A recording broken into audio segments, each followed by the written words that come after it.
বৈদ্যুতিক মোটর এমন একটি যন্ত্র কৌশল যা এখানে আমরা যে 4টা অপশন আছে এই অপশনগুলো থেকে প্রশ্নটা শিখবো এবং হচ্ছে এখান থেকে বেশ কিছু বিষয় আমরা জানবো। যেমন প্রথমেই যেটা দেওয়া আছে যে তাপ শক্তিকে যান্ত্রিক শক্তি মানে তাপ শক্তি থেকে কোন শক্তি যে যান্ত্রিক শক্তিতে রূপান্তরিত করে এই ইঞ্জিনটার নাম কি? মূলত সেই ইঞ্জিনটার নাম হচ্ছে হলো তাপ ইঞ্জিন বা তাপ ইঞ্জিন। এই তাপ ইঞ্জিনের কিছু উদাহরণ আছে, যেমন হচ্ছে বাষ্পীয় ইঞ্জিন, এটা এক ধরনের তাপ ইঞ্জিন। তারপর হচ্ছে যে পেট্রোল ইঞ্জিন, ডিজেল ইঞ্জিন, এগুলো হচ্ছে সবই তাপ ইঞ্জিন যাদের কাজ হচ্ছে তাপ শক্তিকে যান্ত্রিক শক্তিতে রূপান্তর করার ফলে হচ্ছে বিভিন্ন ধরনের গাড়ি বা অন্যান্য যে যন্ত্রগুলো আছে এগুলো চলে। তাহলে এই প্রশ্ন কিন্তু পরীক্ষায় আসে তাপ ইঞ্জিন কাকে বলে বা তাপ নিম্নগুলি তাপ ইঞ্জিনের কাজ এটা দিয়ে উদাহরণ সহ আমরা খেয়াল রাখবো, খুবই গুরুত্বপূর্ণ। বাট তারপর হচ্ছে তাপ শক্তি থেকে তড়িৎ শক্তি, এটা কোনোটি নয়।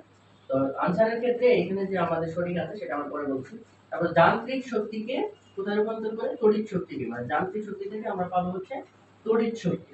তো এই তড়িৎ শক্তিতে যদি পেতে চাই তাহলে এটাও একটা ইঞ্জিন আছে, সেটার নাম হচ্ছে সেটা হলো ডাইনামো। ডাইনামো যার অপর নাম হলো জেনারেটর। এই জেনারেটর একটি যন্ত্র কৌশল যার মাধ্যমে আমরা যান্ত্রিক শক্তিকে কি বিদ্যুৎ শক্তি বা তড়িৎ শক্তিতে রূপান্তর করে থাকি এবং তড়িৎ শক্তির মাধ্যমে আমরা বিভিন্ন কিছু পরিচালনা করে থাকি, এটা আমরা জানি।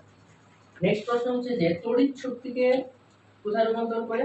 তড়িৎ শক্তিকে যান্ত্রিক শক্তিতে রূপান্তর করা হয়, মানে তড়িৎ থেকে আমরা কি পাবো? যান্ত্রিক শক্তি পাবো। সেটাই হচ্ছে আমাদের এখানে, এটার নাম হচ্ছে মোটর। এবং মোটরের কিছু উদাহরণ আছে কি, যেমন হচ্ছে বৈদ্যুতিক পাখা, এটার মাধ্যমে চলে থাকে বৈদ্যুতিক পাখা, পাম্প, তারপর হচ্ছে বিভিন্ন ধরনের রুলিং মেশিন ইত্যাদি হচ্ছে উদাহরণ। তাহলে আমার প্রশ্নের সাথে যেটা রিলেটেড সেটা কি, যে বৈদ্যুতিক মোটর একটি যন্ত্র কৌশল যার মাধ্যমে হচ্ছে তড়িৎ শক্তিকে যান্ত্রিক শক্তিতে রূপান্তরিত করে বা করা হয়। এটা হচ্ছে আমাদের সঠিক আনসার। বাট এগুলো যদিও এই প্রশ্নের জন্য সঠিক আনসার নয়, কিন্তু এখান থেকে এই প্রশ্নগুলো বিভিন্ন সময় পরীক্ষা আসছে এবং খুবই গুরুত্বপূর্ণ। যেমন এটা ডায়নামো বা জেনারেটর কাকে বলে, তাপ ইঞ্জিন কাকে বলে। জলজ উদ্ভিদ সহজে ভাসতে পারে এর কারণ, জলজ উদ্ভিদ যে ভাসে পানিতে এর মূল কারণ হচ্ছে এদের কাণ্ডে ছোট ছোট বায়ু কুঠরি থাকে যা জলজ উদ্ভিদকে ভাসতে সহায়তা করে। এটা হচ্ছে মূল কারণ। এক কথায় আনসার শেষ। এবার আমরা দেখি অপশনে কি আছে। এরা অনেক ছোট হয়, এটা আসলে আকার আকৃতি ছোট বড়র সাথে রিলেশন নেই।